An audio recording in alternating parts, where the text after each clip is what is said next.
Okay, I think we are live. I want to welcome everyone This meeting is being recorded. Okay, we are. So, welcome to our effort at a live stream for a public candidates by-election provincial debate for 2024. I want to thank the Prince Edward County and Quinte West Chamber for joining me with this effort. We are typically responsible for hosting debates, and we always want to make sure that people have full access to the information that's available to them.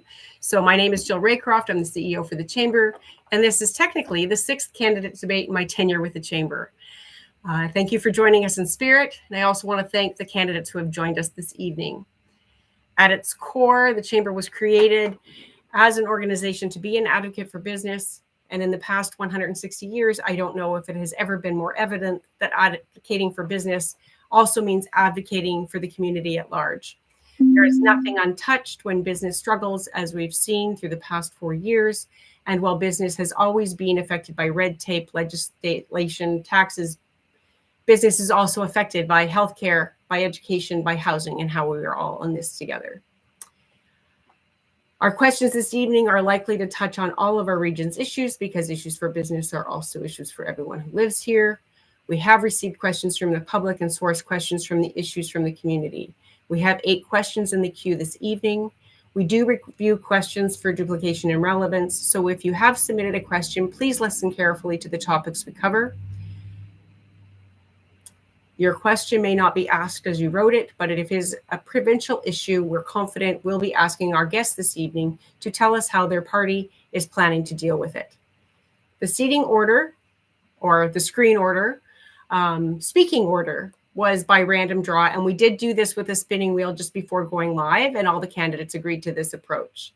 None of the candidates have seen the questions in advance, and our moderator has been provided an order. None of the questions have been directly assigned to any candidate, and each candidate will have the opportunity to answer every question with specific time limits.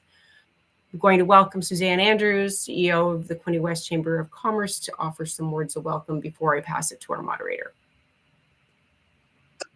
Yeah, thank you, Jill. This is a very short time frame that we have before the by-election, and I wanted to thank the 4 candidates that are joining us this evening for taking the time out of their very busy schedules. I know you're all getting out there trying to cover as many neighborhoods as you can and talk to as many voters as you can and let them know what it is that you personally stand for and what it is that your party stands for.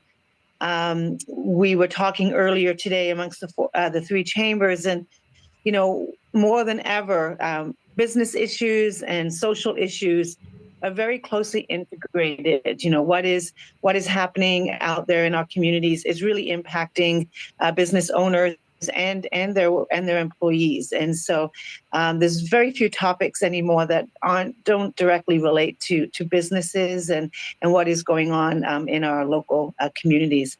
I'm going to pass it back over to Jill. And like I said, on behalf of the 3 chambers, thank you once again for taking the time out of your very, very busy schedules. Thank you, Suzanne. And now I'm going to pass it over to the Chamber President for 2024-25, Chris Auger. Thank you, everyone, for joining us tonight. As Jill mentioned, my name is Chris Auger, and I will be your moderator this evening. Just a couple of notes before we begin. Commenting during the live stream has been turned off. The debate is being recorded and will be available to the candidates and the public through multiple channels following the event.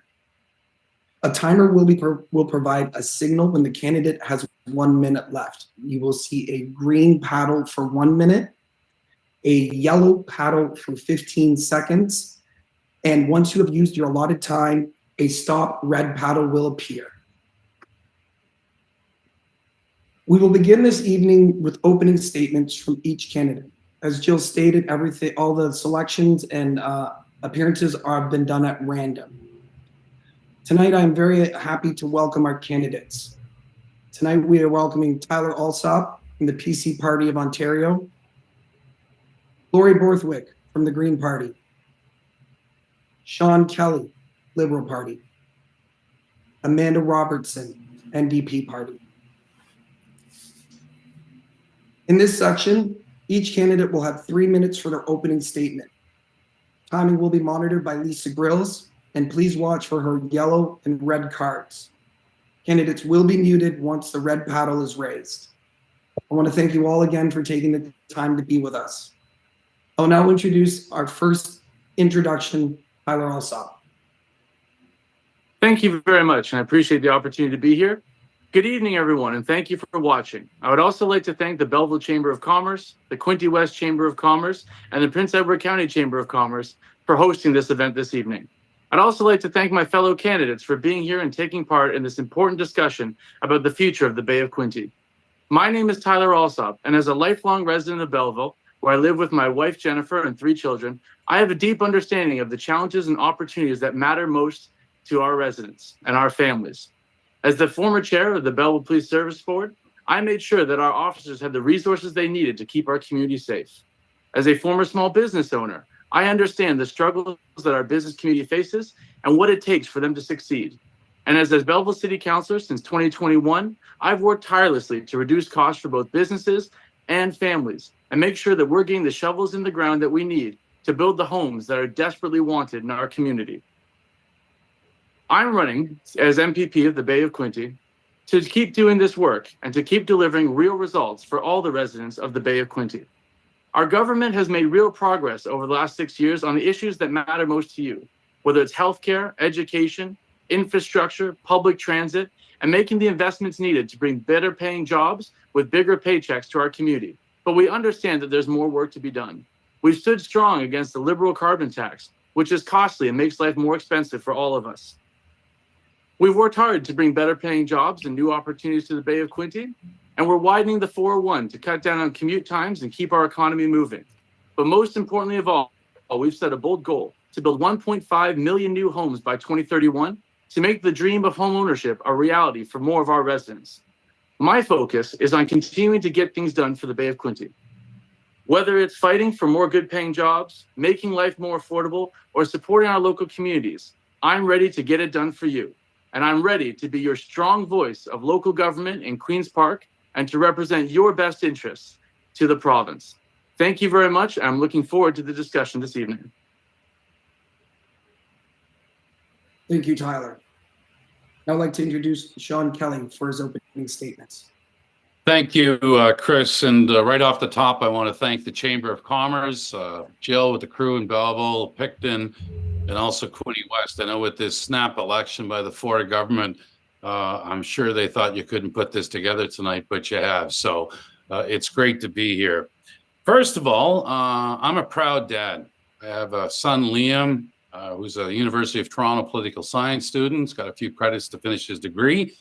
And my daughter, Taylor. Taylor just graduated from Carleton University in forensic psychology, and she's studying the LSATs, and she hopes to be in law school next year. So I've been a single dad now for the last 15 years, and I'm blessed with 2 wonderful children and a great family, and I see the family rising to the occasion again throughout the campaign. And I come from a big family. I have 6 brothers and 4 sisters, lots of educators in the Kelly family, all different sectors of jobs. So I'm just grateful for all the support from family and friends. You know, I've been involved in the community here in the Bay of Quinte for the last 30 years. And I grew up in rural Ontario, and parts of Bay of Quinte are rural. So I really understand the needs. I'm a city councilor in my 6th year, 2nd term. I was a school board trustee for 4 years with the Algonquin Lakeshore Catholic School Board. And I'm also a radio host in the market.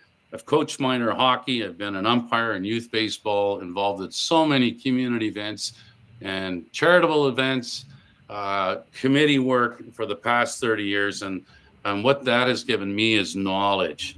I love this part of the province, and I just love working for families. And I've done that over 30 years.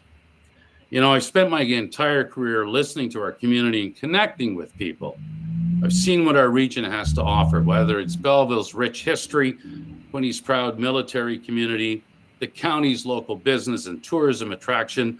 Our region is truly special, and it has so much going for it. However, over the last 6 years, we've seen Doug Ford's government neglect our region. Our community desperately needs investments in healthcare, education, housing, mental health, and addictions.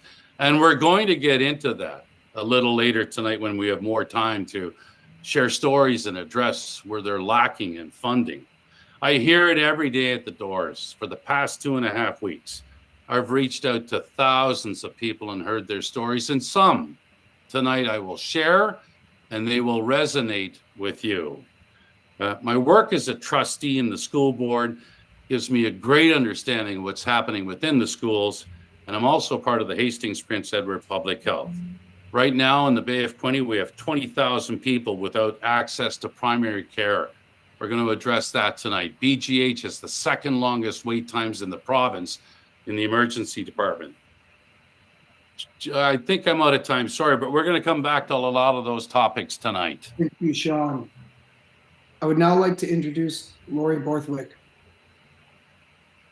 Well, good evening, everyone.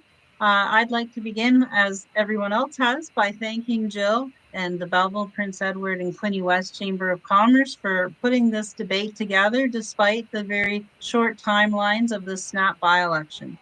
I am so grateful to be here tonight. I am grateful that I'm living on this beautiful jewel of a planet that supports so much life. I'm grateful that within this beautiful planet, I have been fortunate to find myself living in the Bay of Quinte Riding. From the Sager Conservation Area to the Bleasdale Boulder, from the Bell Creek Watershed to the Monarch Point Conservation Area, I have been blessed to inhabit an area with such rich natural heritage to preserve. I acknowledge that I am an uninvited settler to these lands. They have been stewarded and protected through time by Indigenous peoples of Turtle Island. I am grateful for their stewardship of these lands, and I acknowledge my responsibility to protect and steward the lands that I reside upon. I am grateful for my 5 wonderful children and 3 grandchildren. I am grateful for the love and support of my partner, John Lowry. How blessed I am to have love of family and support of friends. As a Green, it is with this feeling of gratitude for the natural world and its inhabitants that we have developed our policies. We're not concerned with the next election cycle. Instead, we're working on policies that will be needed for future generations. Cycles are short, especially the problems we face are complex. They have been with us for decades, but we've seen an acceleration of the pressures on healthcare, housing, and affordability over the last 6 years with this current government. As a Green, I feel politics should be done differently. I want to listen. I will be at your door listening. I want to hear your concerns, and I want to advocate for you. I want to do this not by shouting across the floor at Queen's Park, but through collaboration. As Greens, we believe passionately that people power works, and I look forward to being your voice at Queen's Park as your Green MPP. Thanks. Thank you, Lori. I would now like to introduce Amanda Robertson for an opening statement. Thank you, Chris, and thank you to the Chambers for putting on this event tonight. The time for better is now, Bay of Quinte. For far too long, governments have been out of touch with our community, doubling down on policies that only benefit a select few. But today we have the chance to change that. Today we can choose leadership that puts you, your family, and our future first.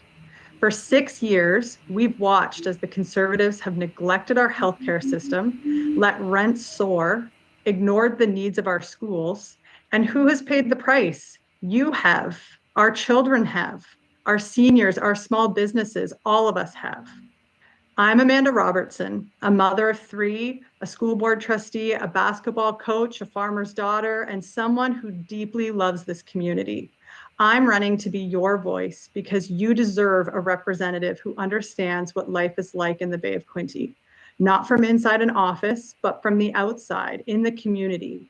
I'm the only candidate that understands what you're going through, from parents juggling 2 jobs and trying to find affordable childcare to seniors worried about how they'll make ends meet. Our community deserves better. This election isn't just about politics, it's about our values. It's about what kind of community we want to raise our children in. Do we want politicians that only show up when they need something from us, or ones that are there by us, fighting for what matters to us day in and day out? Bay of Quinte, we deserve better. It starts with you and it continues with me and the NDP. We can build affordable housing, provide real rent control, ensure our children have well-funded schools, and make sure our small businesses can thrive. Together, we can make these things happen, and I'm ready to be part of that better. Thank you. Thank you, Amanda. We'll now move into round 1, the question period debate. This is the part of the evening where candidates will be asked a series of questions. The 3 chambers have developed these questions from community input, shared conversations, and through their government affairs committees. Please note that submitted questions may not be quoted and/or have been combined into general themes of concern and interest as it relates to the provincial government and their policies and decisions. There will be 2 parts to this Q&A. In part 1, each candidate will have a chance to be the first to answer a question, and all candidates will have an opportunity to respond as well. Responses will be timed, and the speaker will be warned when they are reaching their limit. For the beginning of this section, Amanda Robertson, you will be the first to have a question, and you will have the initial 2 minutes to respond. The remaining candidates will each have 1 minute allotted times to respond, with the last say going to Amanda in this particular section with a 1 minute rebuttal. I will now pose a question, Amanda. We're all aware of long hospital wait times and limited access to family doctors, long-term care, and mental health services. How does your party plan to improve the quality of public health care? You have 2 minutes. Thank you.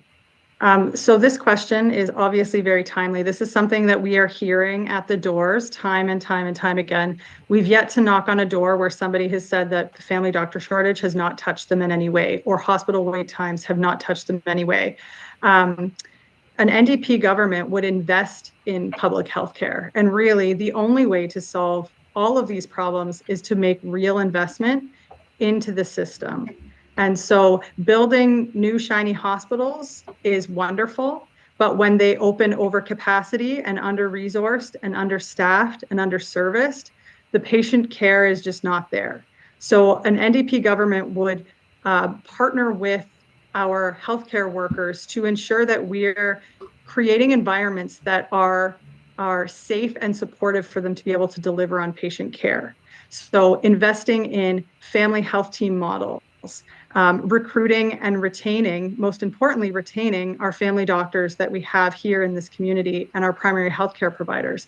Because the reality is, if we have governments who are increasing medical seats for family doctors, but we're not improving the climate with which they're graduating into, we're losing doctors before we even get them. So an NDP government would invest in healthcare workers. We would pay nurses a wage that is respectful of the work that they do and the value they offer to our communities.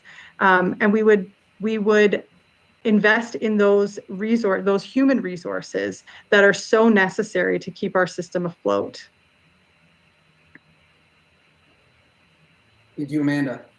Lori Borthwick, you'll be the first to have a chance to respond. You have 1 minute. Okay, thank you. Well, as I have worked at Belleville General Hospital for over 30 years as a respiratory therapist in intensive care and Emerge, as well as Quinte West, Trenton, and Picton. So I have seen the problems with emergency care and the long wait times, and they keep getting longer, and as Amanda said, because we're not fully supporting our primary care physicians or our nurse practitioners.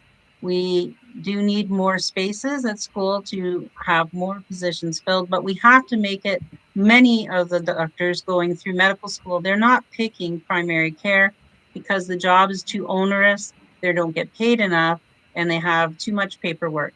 So we need to change that. We need to support our family physicians. We need to support our healthcare workers. Bill 124 caused a lot of frontline healthcare workers to choose another profession. We felt very disrespected. Thank you very much. I'd like to invite Sean Kelly for a 1-minute response. Sorry, there we go. Okay, so wait times at BGH, second longest right now in the province. Okay, some are waiting 18 hours. There's not enough doctors, and this area has over 20,000 orphan patients without primary care. So when people don't have a doctor or a nurse practitioner, they have to go to emergencies. So they're going to BGH. I spoke to a young lad today that broke his nose playing some football with some friends. He had a bloody nose. It took about 90 minutes to fix, but he was in the hospital for 24 hours. You know, the doctors, the nurses, the PSWs, the RPNs, all the staff at hospitals are exhausted. They do wonderful work, quality healthcare, but there's just not enough of them. So we can do better. Ford has failed on healthcare, and we're seeing it every day in emergency rooms at all the hospitals in Bay of Quinte, whether it's Trenton, Picton, or BGH. Thank you, Sean. Tyler, you have 1 minute for your response. Thank you, Chris. And no one is more committed to healthcare than this PC government. We now spend $85 billion in Ontario, a full 40% more than when this government came into power in 2018. Since 2018, we've hired 12,500 new doctors, and almost 80,000 new nurses have registered to work in Ontario. We've also done more in terms of residency seats, 260 additional seats for undergraduate degrees and 449 for postgraduate degrees, with 60% of those earmarked for family medicine. We've also provided subsidies and grants for doctors willing to practice in rural areas to get 6 years of medical school paid for by the Ontario government. So no one has done more in healthcare, including locally. This year, we increased the QHC budget by 7.7%, $15.6 million, and we provided the stable funding that the Liberals wouldn't to keep Trenton Memorial Hospital and Picton Memorial Hospital open, and provided an $8.9 million capital grant to Trenton Memorial Hospital for a new renovated emergency room, and $10 million to build the new Picton Memorial Hospital, which will be state-of-the-art and provide better quality care close to home. That's how you get it done on healthcare. The other parties did nothing. Thank you, Tyler. Amanda, you have the final say. You have 1 minute. Thank you. This government can say that they've committed the most and they've done the most for healthcare in our region, but when we have a government who unanimously voted against a nurse-to-patient ratio bill that would have improved working conditions for our nursing staff in hospitals, that doesn't really track with that statement. One might argue that everything that they've put in, dollar-wise, they've removed more so through privatization schemes that have moved towards having corporations and big companies profit off of our healthcare challenges that we're facing and our long wait times. So while they've been putting in record numbers of dollars, we can say that they've been taking out just as much or underinvesting in the actual human resources that we need to operate our hospitals and our healthcare clinics and our facilities. So I would disagree, because on the ground and being married to a family doctor, we're not seeing. Oh, sorry. Thank you. The time on that. I'd like to thank everyone for the responses in that. The second question will be assigned first to Lori Borthwick. In this round, Lori, you will have 2 minutes to answer the opening question, while the remaining candidates will each have 1. And we will go back for a final minute to Lori to provide a wrap-up comment. Lori, this is the question.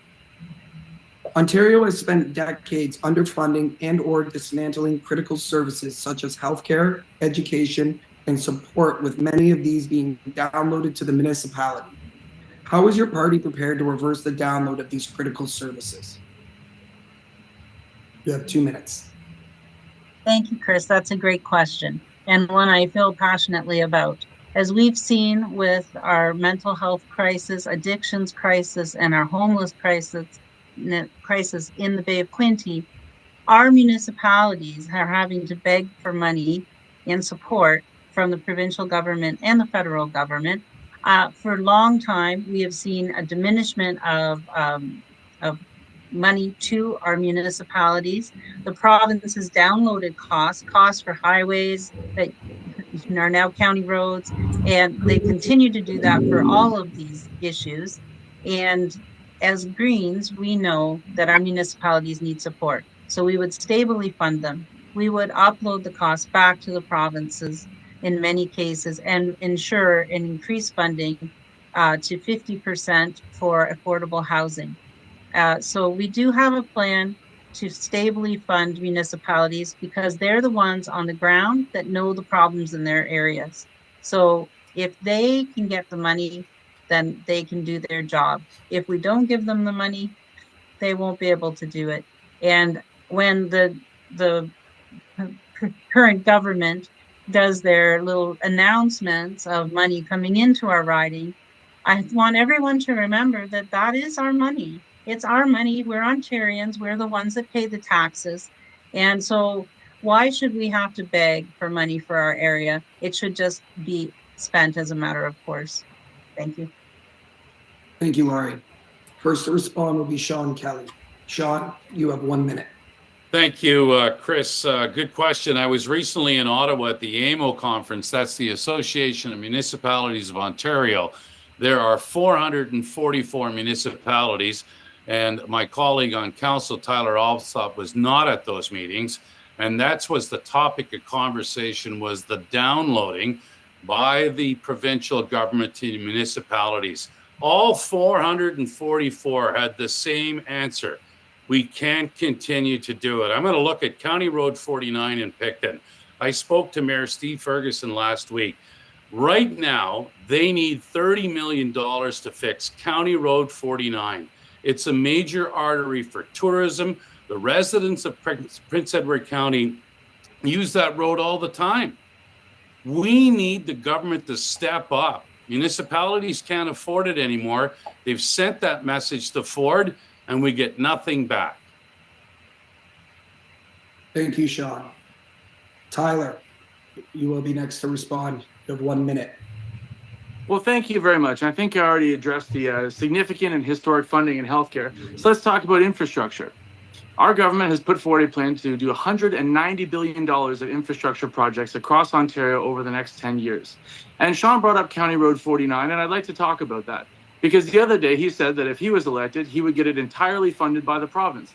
I'm not sure through which mechanism, since he will not even be the official opposition. He'll be in a cabinet with 9 others and not have official party status. But then he flip-flopped and said, well, maybe we would just patch it. I've been clear from the beginning, and I think that in an MPP, you need stability and clarity. We will step up and match whatever the federal government is willing to put forward when they create an actual infrastructure program of their own. So we're happy to help municipalities that need assistance building these projects, but it needs to be a multi-level solution, and it can't just be one partner having to pay out for a highway that was downloaded 26 years ago. There's been plenty of time to address it. It hasn't happened. We will get it done when other partners come to the table. Thank you, Tyler. I'd like to invite Amanda Robertson for a response. Amanda, you have 1 minute. Thank you. So I think the theme is that municipalities need a reliable partner in the provincial government. And for too long, we have had infrastructure needs in our communities that have grown and grown and grown and have not been addressed. So if we're talking County Road 49, that has been an issue and a challenge for the municipality for 30 years. Both the Liberals and the Conservatives have had the opportunity to help and to, if the Liberals are thinking re-uploading that or covering the cost, both parties have had an opportunity to come to the table and be a reliable partner.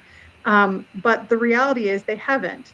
An NDP government has already presented a Building Strong and Caring Communities platform, which would create a world where provincial responsibilities are paid for by the province. Infrastructure needs to have a provincial partner at the table, and it's completely unacceptable for a provincial government to say, until another third party comes to the table, we are not going to help you. And I think it's a completely ignorant statement to make that the county has, oh, sorry.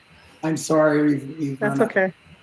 I'd like to invite Laurie for closing statement. You have 1 minute, Laurie. Thank you.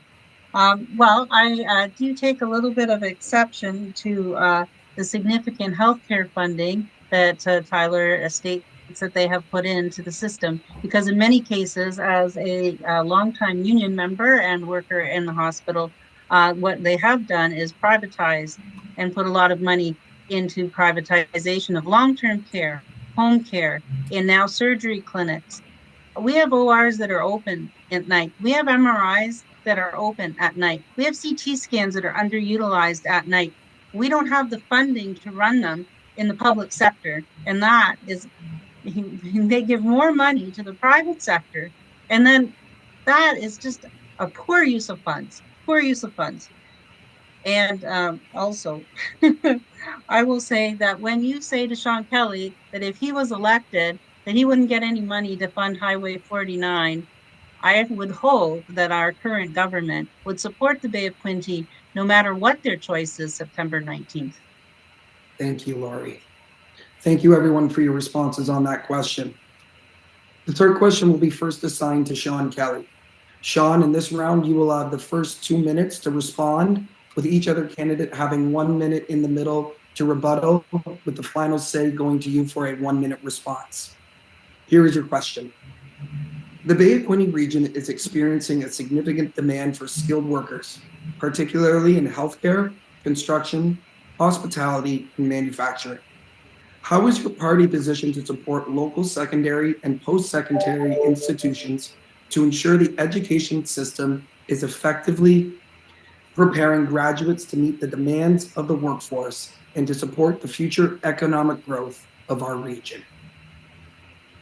Well, thanks for the question, Chris. We've got a lot of local talent here in Belleville, Quinte West, and Picton.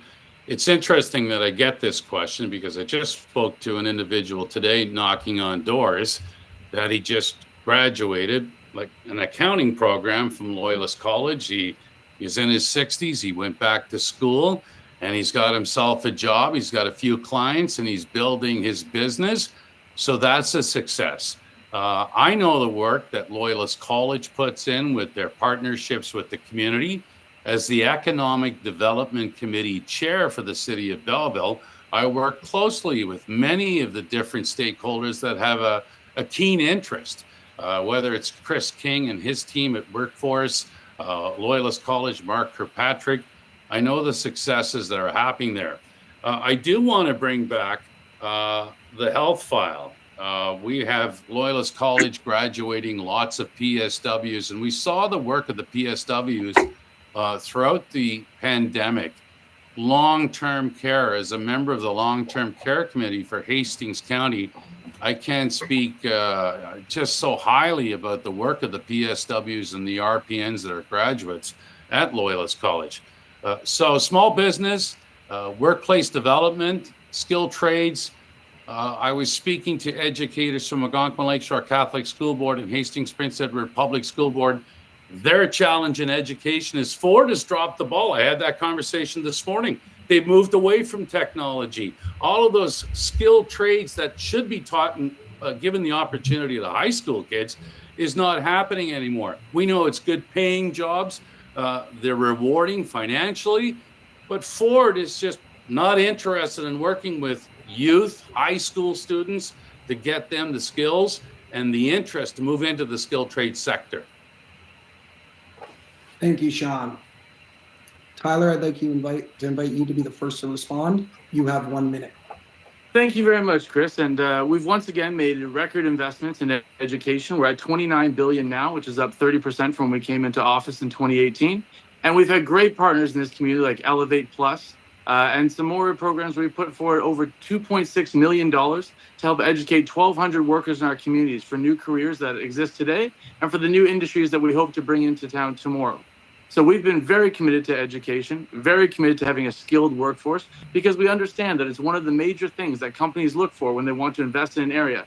Do you have the skilled workforce? Do you have the ability to train people for the roles that they will have? This government has been committed to doing both and will continue to do that to make sure we have a strong, vibrant workforce and well-educated people living in the Bay of Quinte. Thank you, Tyler. I'd like to invite Amanda for your 1 minute response. Awesome, thank you.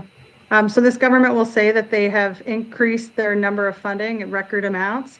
But I would also just like to point out that the population has grown. So I would expect nothing less than increased year over year since they've been in power. I also want to point out that the Blue Ribbon report came out not too long ago, and it demonstrates that the government is underfunding our post-secondary education institutions by $1.3 billion.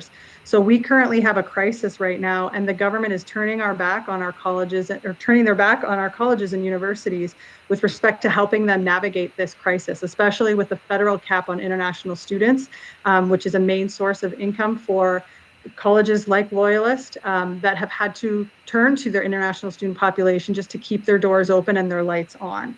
An NDP government would have direct investment and reliable funding for our colleges and our post-secondary institutions, and we would make those institutions our priority. It's time for better, and it's time for real investment in post-secondary, and also encouraging our partnerships with high schools that feed into these programs.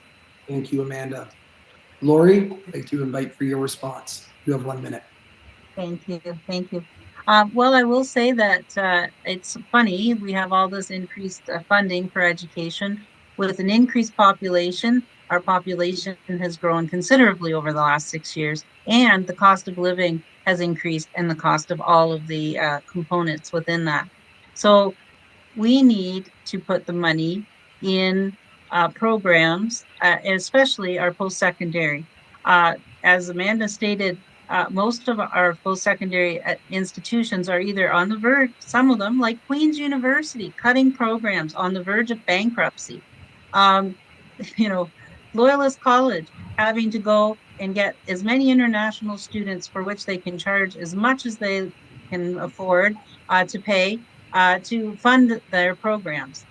We need to stably fund these post-secondary education, because that is the only way that we will be enable our people to find jobs and be well trained. Thank you, Lori. Sean, I will now pass it back to you for the final 1 minute. Thank you.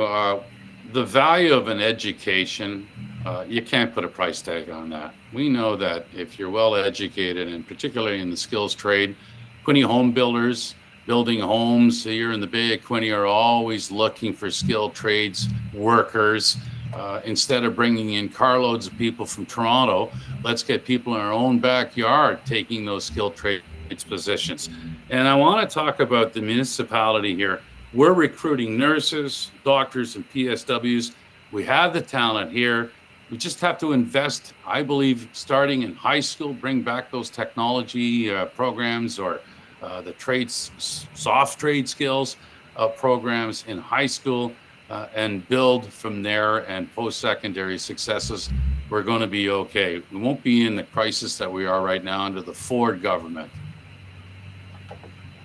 Thank you, Sean. Thank you for all of your answers during that section. We'll now be moving to our fourth question. This will be assigned to you, Tyler. During this period, you will have the 2 minutes to respond, with all of your fellow candidates being provided 1 minute, and us circling back to you at the end for the final say. Your fourth question is as follows. What policy or program will effectively increase the supply and availability of housing? Well, thank you very much for the question, Chris. And this is one that we are absolutely focused on as the Ford government and the Ontario PC Party.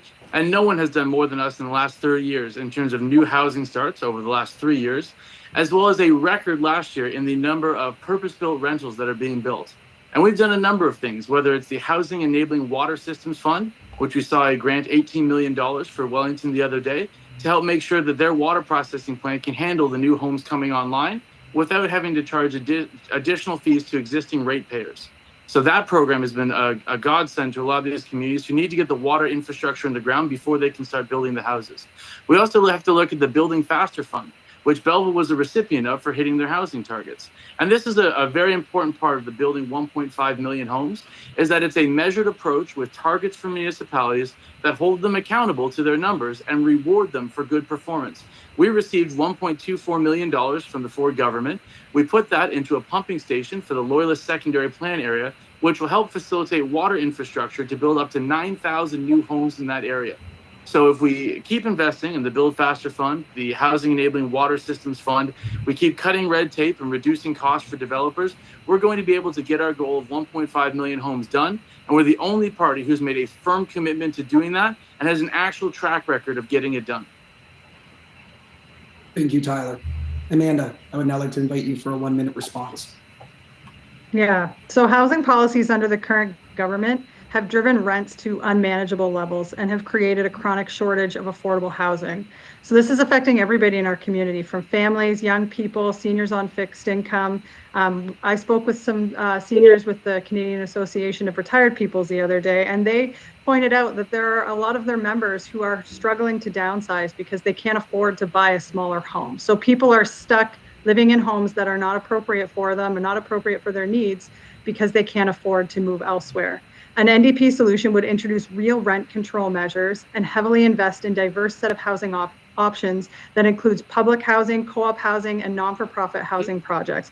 Everybody in the Bay of Quinte deserves stable and affordable places to call home, and the only way to address our housing crisis is to build and build quickly and to ensure that we're investing in affordable home options for people who live in the Bay of Quinte.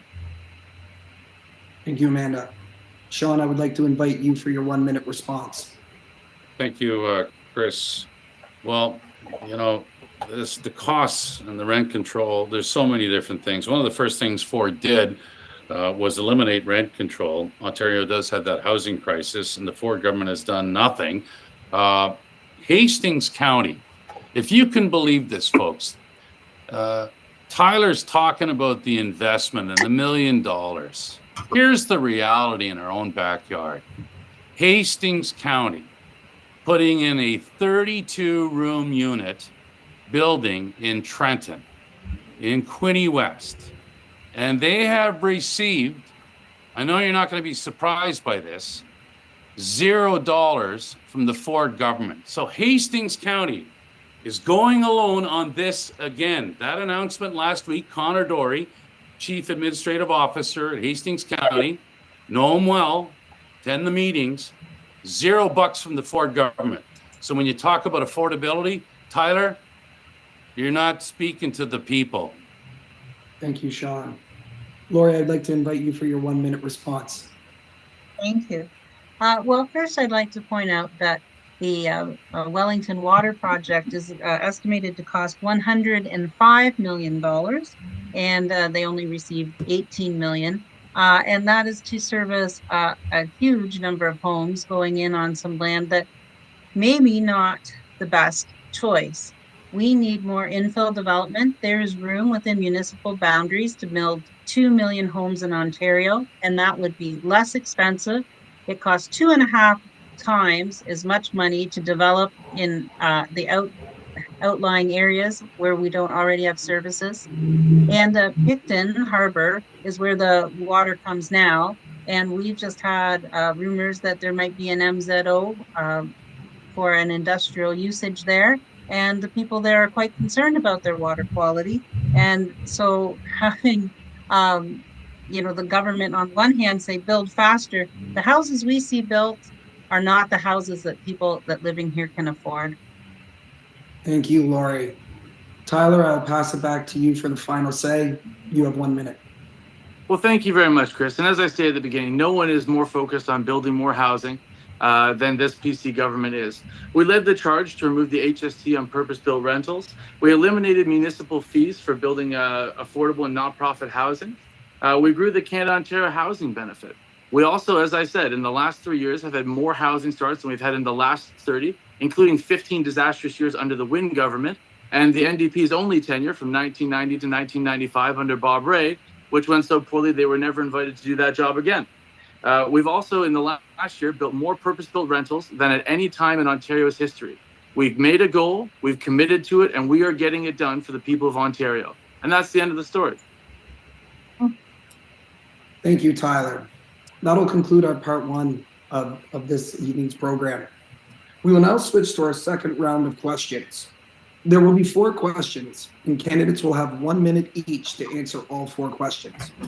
Thanks to those who submitted questions online. Please note the wording of submitted questions may have been edited for time. If you don't hear your exact question, the topic may have been already covered in an earlier question. In this section, I will call on each candidate for the response in a set random order. You will have each 1 minute to respond to the question. I will read the first question and then prompt our first response. Question 1. Our education system continues to be challenged by lack of funding and an ever-increasing lack of qualified teachers and educational assistants. How important is it to your party to improve the level of support elementary students get within their schools? I will call on Tyler Alsop first to respond. The notes. Tyler, you have 1 minute. Thank you very much. And we've made education a real priority because, as we know, access to a high quality education can make all the difference in a child's life. And we're even seeing that close to home. We are building 2 new schools at $75 million in the Bay of Quinte, which will create 1,500 new 1,500 new student spaces and 120 new child spaces. We've also hired more than 9,000 educators since coming into office in 2018, which far outstrips the population growth. So we are having net new educators coming into the system to help reduce class sizes and make sure that people have a better quality education.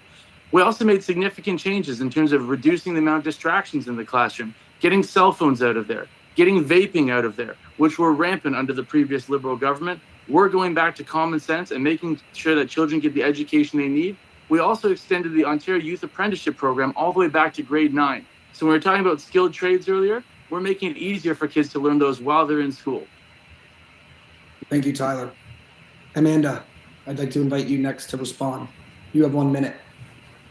So I think we can all agree that children, they deserve to have the support they need to learn, and our educators deserve to be in a safe place where they can be supported and provide that high quality Ontario education.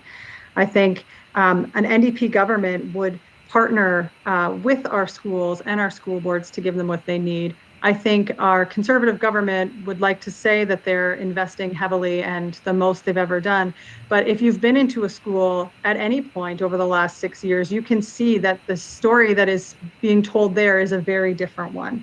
So while we have a net increase in new educators, we also have a massive loss of education workers out of our system. We have kids who can't get to school because transportation budgets have been insufficient.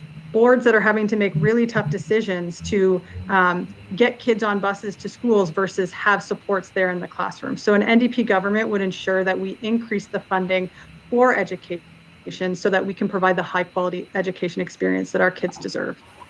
Thank you, Amanda. Lori, I'd like to invite you next to respond. You have 1 minute. Thank you. It's vitally important that we increase funding and support our educators in the schools and our students in the schools.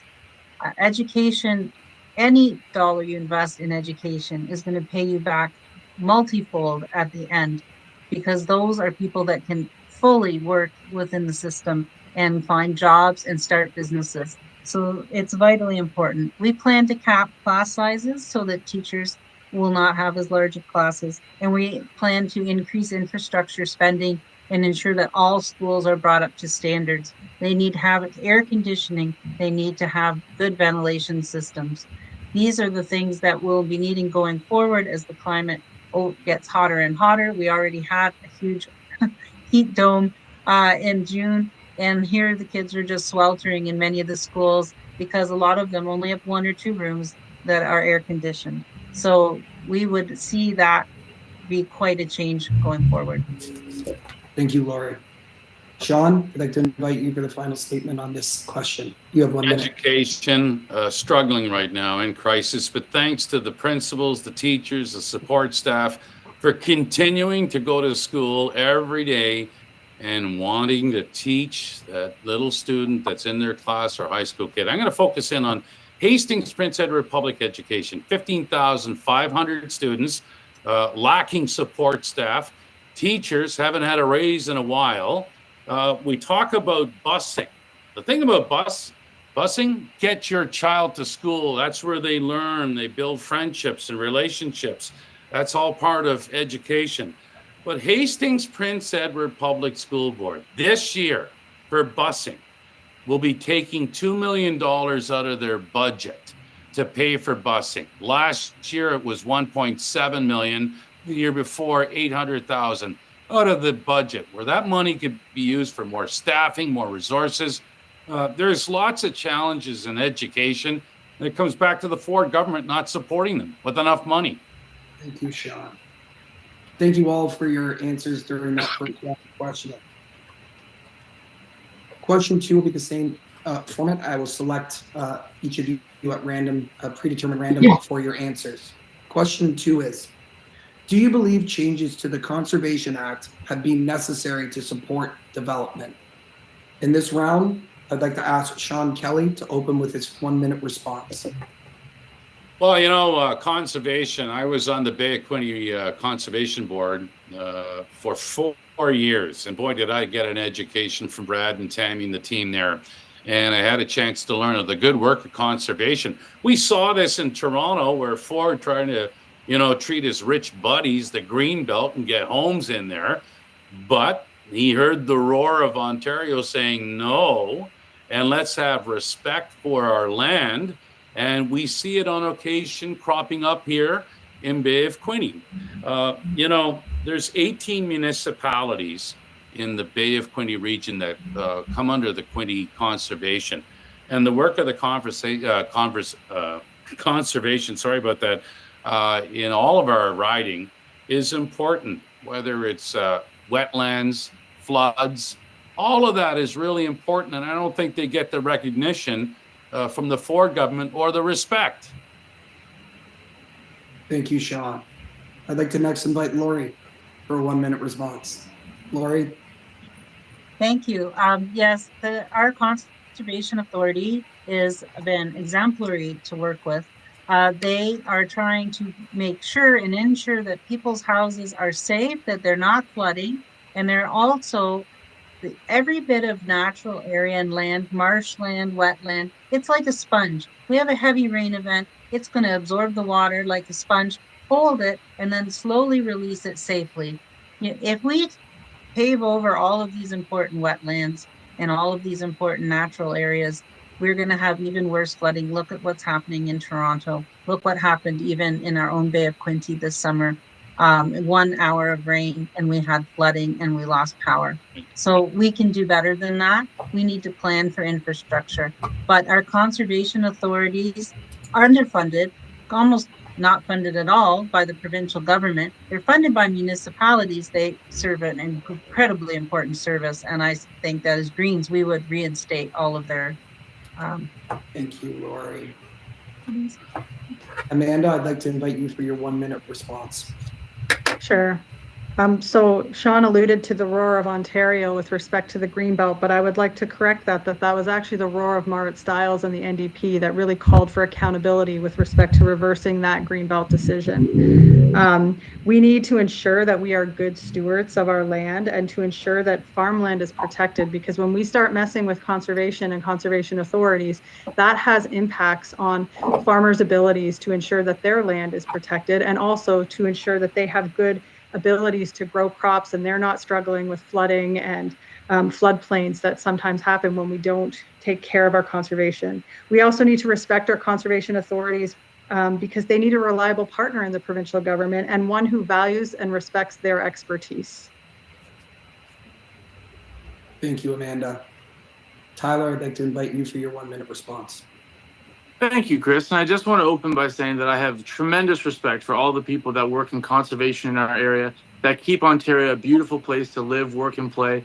And as someone who has 3 young daughters, my oldest is 4.5, and our twins, Riley and Everly, are 3, I'm very focused on making sure that we have a beautiful, natural world for them to grow up in and for them to marvel at the same way that we did. But we also have to balance the interests of people who need housing. And that is something that's incredibly important. And as anyone who's worked in conservation knows, that flood maps and floodplains change over time, that areas of concern and where endangered species live change over time. But one of the constants is that we need to make sure that we have enough room for the people that live in these areas. We have one of the largest land masses in the world. We have one of the sparsest populations. We are absolutely going to make sure that we take care of conservation areas and the natural environment, but we also need to make sure that we build homes. We can do both at the same time. Thank you, Tyler, and thank you to the rest of you for your answers on that question. We'll be moving on to question 3, where I will call on each candidate for the response in a set random order. Question 3 is, how does your party plan to support government-funded initiatives for small and medium-sized businesses to increase Ontario's productivity and competitiveness? For this portion, I will ask Lori to begin with her first 1-minute response. Lori? Thank you. I was down at the Picton Farmers Market, and I have been talking to a lot of small business owners. Most of the 92% of the businesses within Prince Edward County are small businesses, and over 50% of them are run by women. This is a huge issue. They are unable to access a lot of the supports for businesses that larger businesses can access, because they don't have the manpower to go through all of the red tape that still exists despite the Ford government. So for us, we need to see that we will be cutting red tape, and we will realize that the real engine that drives Ontario is small and medium business owners. They employ 70% of the private workforce. So they need their support. They need red tape cut for them. Thank you. Thank you, Lori. I'd like to invite Amanda for your response. Amanda, you have 1 minute. So our local businesses, from grocery stores to corner shops, are the backbone of our economy, yet they've been sidelined for too long. We need policies that support these enterprises and ensure they can thrive by leveling the playing field. Instead of supporting small businesses, Ford's Conservatives are rewarding their corporate CEO friends at Shoppers, Staples, and Walmart. And we need to create the conditions for small businesses and entrepreneurship to thrive. People need reliable access to healthcare, transit, childcare. With reliable access to these public services, Bay of Quinte can attract businesses, healthcare workers, teachers, etc. The NDP would support small businesses by cutting unnecessary red tape, providing access to expansion grants, and creating opportunities for economic development that benefit the whole community, not just the elite. Thank you, Amanda. Tyler, I would like to invite you for your response. You have 1 minute. Well, thank you very much. And I see some people reading off their notes, and maybe this is hypothetical for some people out there. I've actually been a small business owner for 11 years. So I know that it's not the government's job to run your business for you, unlike my friends at the Liberals and NDPs. It's their job to create an environment that allows businesses to flourish. And we've done that through streamlining grant processes, through actually cutting red tape, not just talking about it, and through making sure that we haven't raised a single tax since 2018. And by keeping a low tax environment, it's better for the business community to thrive and grow. We've also made strategic investments into local businesses like Sprague Foods, Kilsenberg Custom Foods, Quinte Wall and Truss, and All Season Fencing, to make sure that they had the resources that they needed to grow their company, employ more people, and continue to be profitable right here in the Bay of Quinte. Thank you, Tyler. Sean, you'll have a chance to answer this question last. You have 1 minute. Thank you. As chair of Belleville's Economic Development Committee, let me tell you about small business, and I will refer to downtown Belleville because I know it well. Danielle Hanneman and the downtown district. Lots of businesses downtown, but I'd be interested to see what Tyler has to say about this. Our homeless population, the cities have charged its tax or added a tax, 1% tax to its residents to pay for the hub that we're opening hopefully at end of December. So we've had $0 from the Ford government, and that's affecting our downtown public safety. And I don't know where Tyler says that they're doing so much. The homeless population, if anybody, he should know this, that is causing lots of challenges for our businesses. But Ford hasn't stepped up. It's going to cost taxpayers in Belleville $4 million. It's affecting our small businesses downtown. They work hard. They're grinding it out with no support from the Ford government. Thank you, Sean. And thank you all for your answers for that question. We'll move on to our final question of this section. Again, I will call on each candidate for the response in a set random order. Your question 4 is, what mandate of the party you represent addresses the needs of the Bay of Quinte most? I will call on Amanda for first response. Amanda, you have 1 minute. So our main mandate is people over party, and people deserve more. The reality is that we've had a government that for the last 6 years has prioritized big business, wealthy insiders, rich friends over the everyday people that are living and working here in the Bay of Quinte. The homelessness issue that we have downtown that's affecting our small businesses is something that they've identified as a need, and we have not had a reliable partner in the provincial government to address. So the reality is our mandate is to listen and work with people, to be a reliable partner with the frontline workers, and to not only bring their issues and hear their issues and their challenges, but also bring their solutions to Queen's Park so that we can fight for them and we can advocate for them. Thank you, Amanda. Lori, I would like to invite you for your 1-minute response.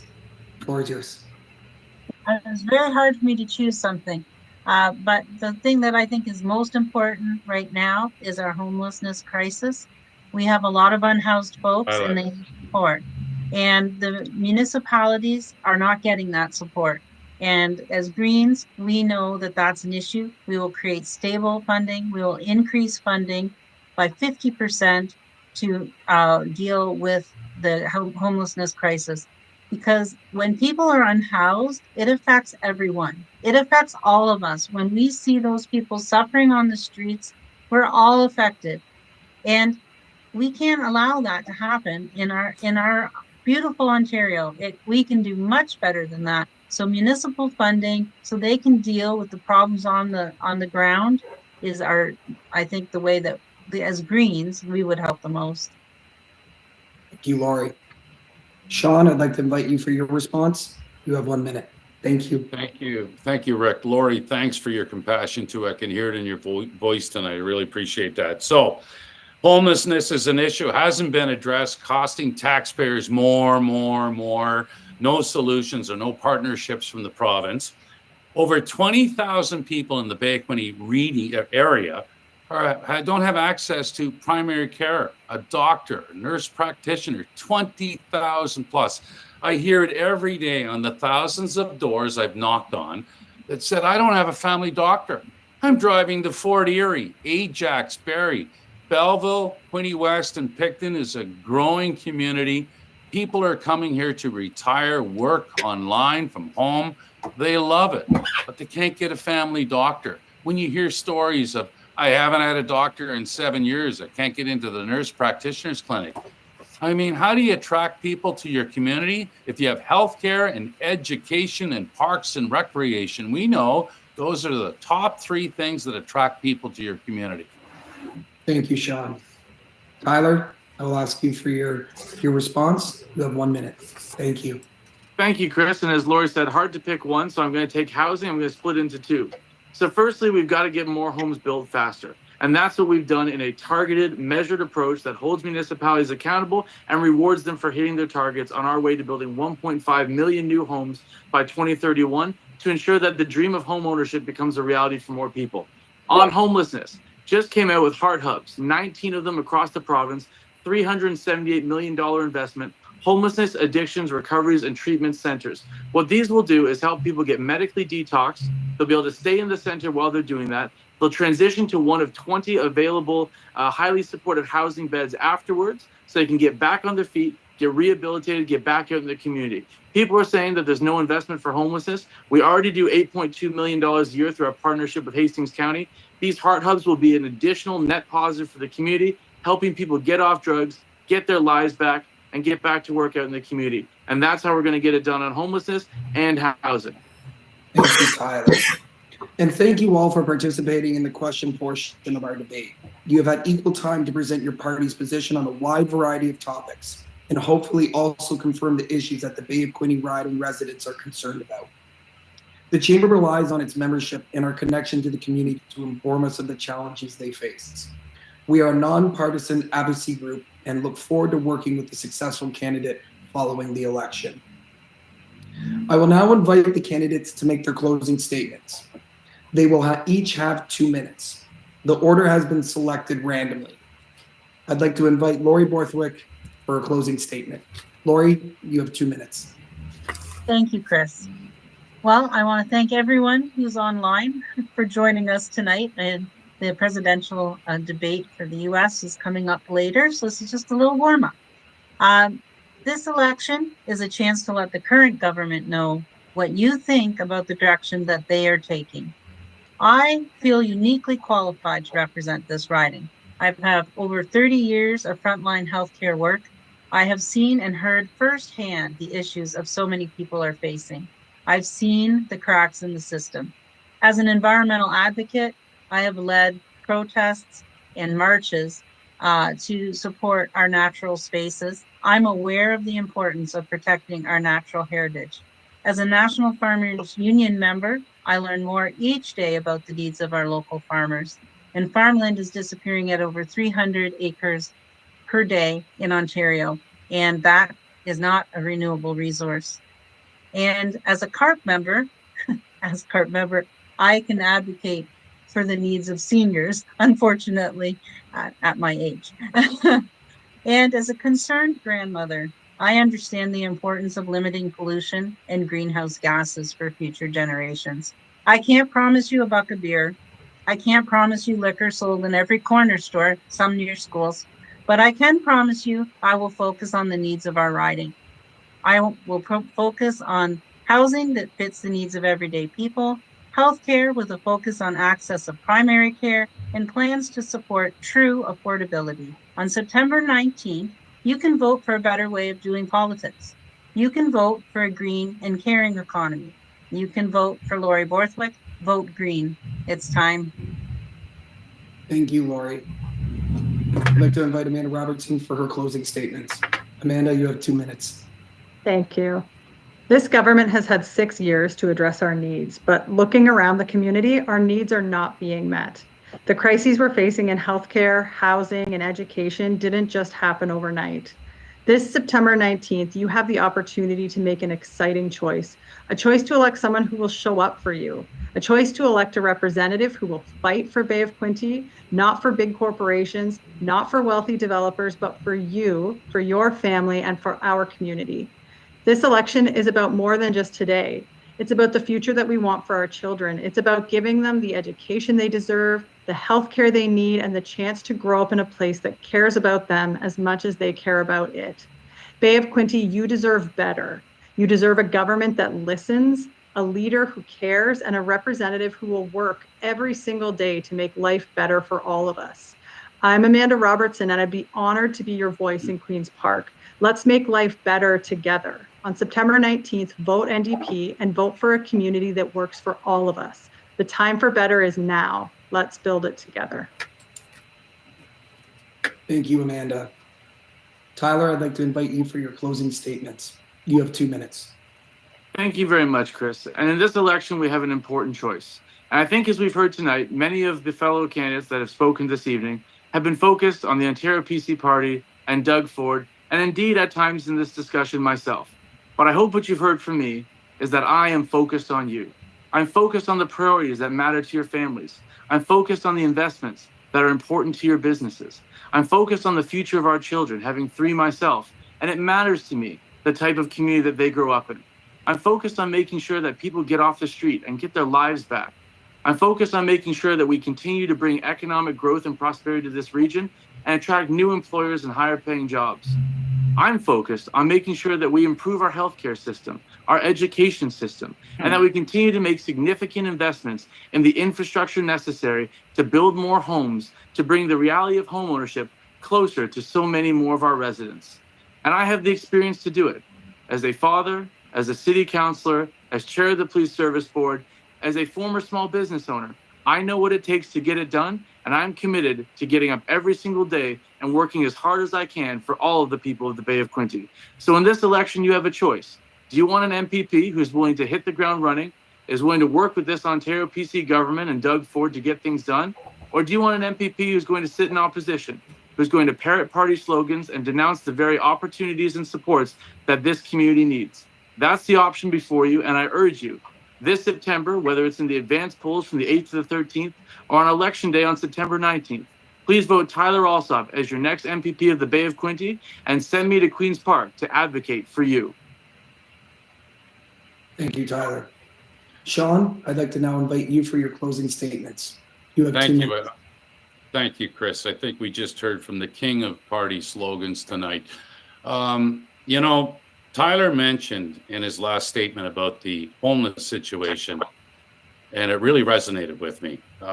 His last line in his comment was, "Get off drugs."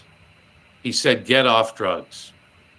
Has Tyler ever visited the Bridge Street United Church? Yes, They're not all on drugs. of course It's they're not. mental health, and many have lost their way. Whether they're in a relationship and their partner passed away and they can't afford their apartment. I've been in there and had those conversations with the people at the Bridge Street United Church. Tyler, for you to say get off drugs is unfair. People know me, and I talk about all the people that I meet throughout the last several, I've met rather over the last several weeks. I'm your neighbor. I see you at the gym.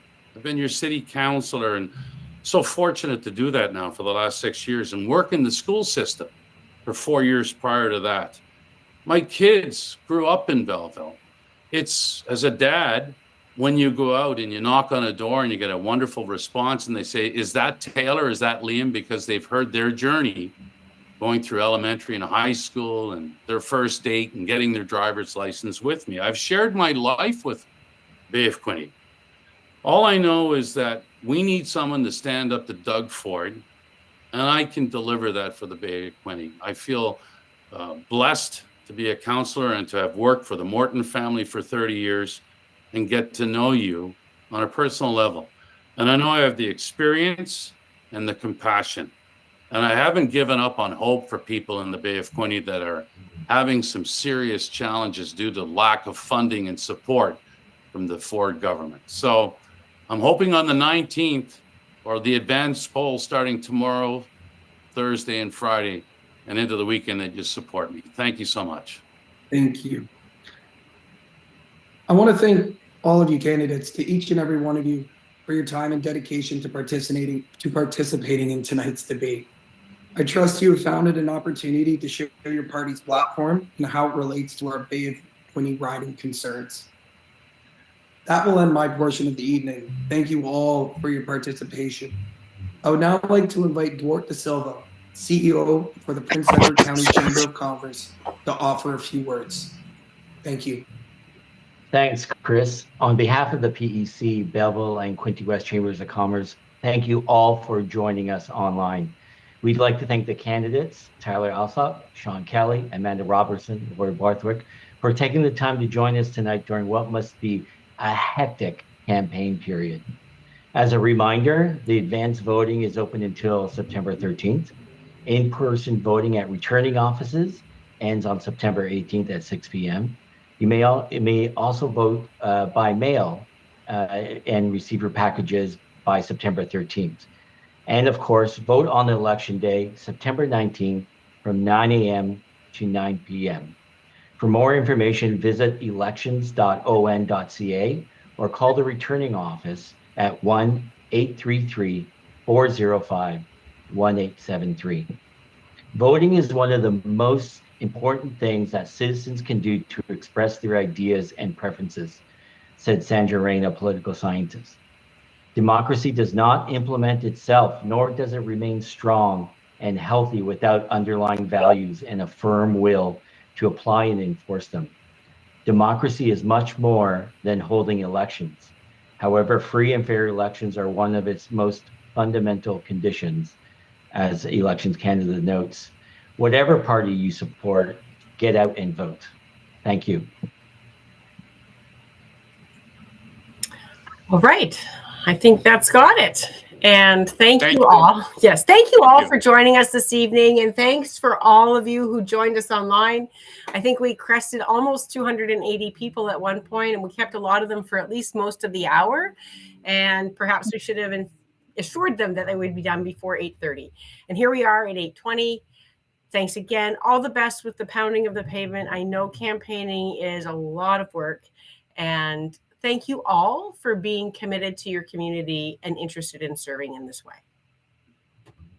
Thank you. Thanks, everybody. Have a good night. Best of luck. Good night, everybody. everybody.